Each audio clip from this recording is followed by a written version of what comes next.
Hello kids, Namaskar. Welcome to Learn Marathi Language. नमस्कार मुलांनो, शुभ प्रभात. आज आपण इयत्ता 7वी मधील 7वा धडा आजारी पडण्याचा प्रयोग ह्याचा पहिला भाग शिकणार आहोत. चलो देखते हैं कि ऑथर को बीमार क्यों पड़ना है, क्या जरूरत आ पड़ी बीमार पड़ने की. Let's start. ये पैसेज जिस बुक से लिया है वो बुक द माँ मिराजदार करके प्रसिद्ध लेखक इन्होंने लिखा है. तो मुलाचे आजारपणाबाबतचे विचार. तो छोटा बच्चा अपने बीमारी के बारे में क्या सोचता है, हॉस्पिटल के बारे में क्या सोचता है, इसका ह्यूमरस डिस्क्रिप्शन इस पैसेज में है. आपण एकदाही कधी दुखणे करीन होतो. ही गोष्ट ध्यानात आल्यावर मोठी लाज वाटली. When I realized that I have never been sick even once, I felt very embarrassed. Okay. अब ये जो छोटा बच्चा बहुत हेल्दी और फिट है, तो वो कभी बीमार ही नहीं पड़ता था और उसको बहुत ही इस बात की शर्म थी. छे छे, निदान एखाद दुसऱ्या वेळी तरी आपण आजारी पडायचे होते.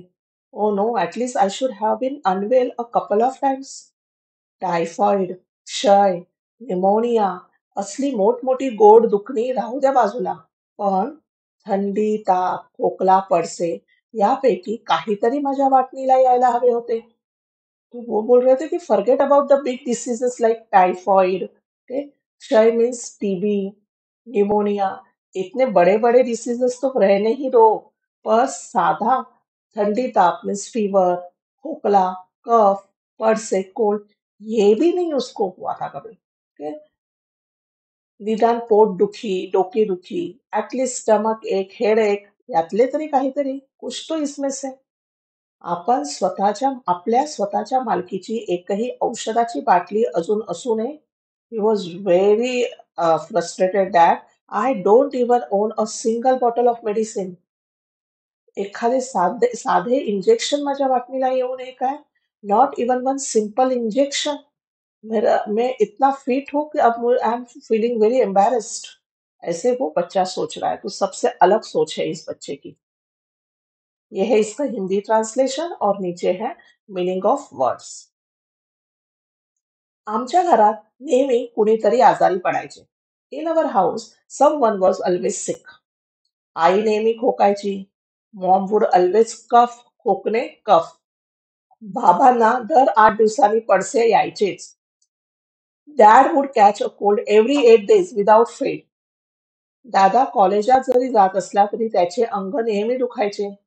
Even though my elder brother went to college, his body would always ache. कधी कधी ताईचे हातपाय दुखायचे. Sometimes my sister's hands and feet would ache. तीही गादी टाकून झोपायची. She would lie down on the mattresses.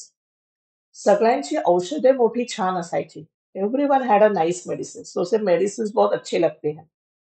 संत्री, मोसंबी, सफरचंद, खडीसाखर, बेदाणा, पेढे, गोड औषध यांचा मारा सारखा चाललेला असायचा. तो क्या क्या खाते थे ये बीमार लोग. संतरी, ऑरेंजेस, ओके. मौसम्बी, स्वीट लाइम्स. सफरचंद, एप्पल्स. खड़ी साकर, मिश्री होती है ना, बड़े बड़े क्यूब्स होते हैं शुगर के. बेदाना, रेजिन्स, पेढ़ा और स्वीट मेडिसिन. कंटिन्यूअसली ये सारे लोग खाते रहते थे. 4 दिवस आजारी पडून अशक्तपणा आला की शिराही रोज व्हायचा. So after being sick for 4 days and feeling very weak, हलसूजी का हलवा, मूंग दाल का हलवा ये भी बहुत होते थे खाने के लिए. हा सगळा प्रकार पाहून आपण आजारी नाही या गोष्टीचे मला अत्यंत दुःख होऊ लागले. When I saw this situation, I started feeling deeply sad that I am not sick. जे पदार्थ ही मंडळी आजारी म्हणून खात ते औषध या नावाखाली मोडत. The items which these people consumed because they were sick were categorized as medicine. त्यामुळे त्यांना मला हात लावायची सख्त मनाई असे. सो ऑब्वियसली मेडिसिन को छोटे बच्चों को हम हाथ नहीं लगाने देते. गलती से खा पी लिया तो. So therefore I was strictly forbidden from touching them. आणि त्यांच्या दुःखास ही औषधे आपणही बरोबरीने घ्यावीत आणि त्यांच्या दुःखात सहभागी व्हावे असे मला फार वाटू लागले. तो बच्चा ये सोचने लगा कि I strongly wish to also take these medicines and share in their sorrow. Okay?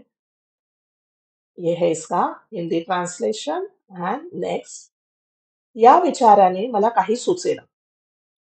So because of this thought I couldn't think clearly. घरातल्या माणसांचा मला मोठा राग येऊ लागला. I started feeling very angry at the people in my house. त्यांच्या स्वार्थीपणा पाहून मी अगदी चिडून गेलो. That selfishness made me so furious. अब क्या सेल्फिशनेस था, क्योंकि वो बीमार पड़ रहे थे और मेडिसिन ले रहे थे और मैं बीमार नहीं पड़ रहा था और मैं मेडिसिन नहीं ले पा रहा था. ती मंडळी स्वतःच्या इतक्या वेळा आजारी पडत होती की माझ्या वाटणीला कोणतेच आजारपण येत नव्हते. He was very furious because these people would fall sick so often that the author never got the chance of sickness.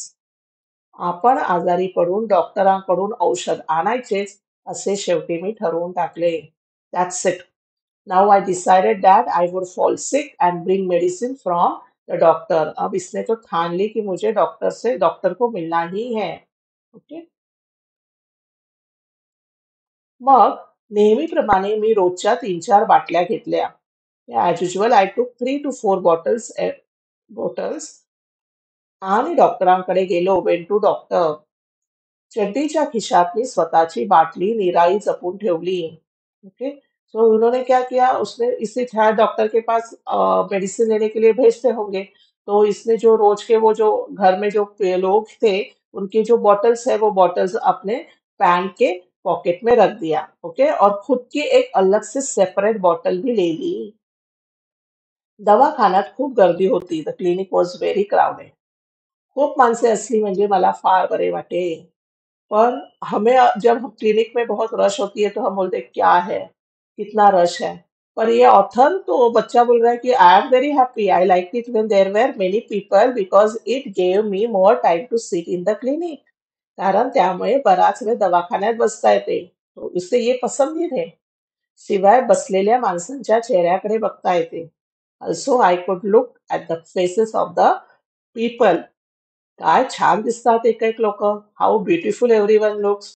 तो ये जो बच्चा है उसे उसमें भी ब्यूटी दिखती है. कोई फीवर है उससे शांत बैठा होगा, कोई खांस रहा होगा, किसी कोल्ड है तो बार बार अपना नाक पोछ रहा होगा, कोई कुछ कर रहा होगा. तो इसमें भी बच्चे को बहुत ही सारे ब्यूटीफुल सीनरी दिख रही है. ये है हिंदी ट्रांसलेशन. और इस प्रकार से हमने 7th चैप्टर का फर्स्ट पार्ट कंप्लीट किया. सेकेंड पार्ट में हम रेस्ट ऑफ द लेसन और समानार्थी विरुद्धार्थी शब्द कवर करेंगे. आई होप आपको ये पार्ट अच्छे से समझा है. और डू लाइक शेयर सब्सक्राइब. और तब तक के लिए कर बोलिए हर हर महादेव.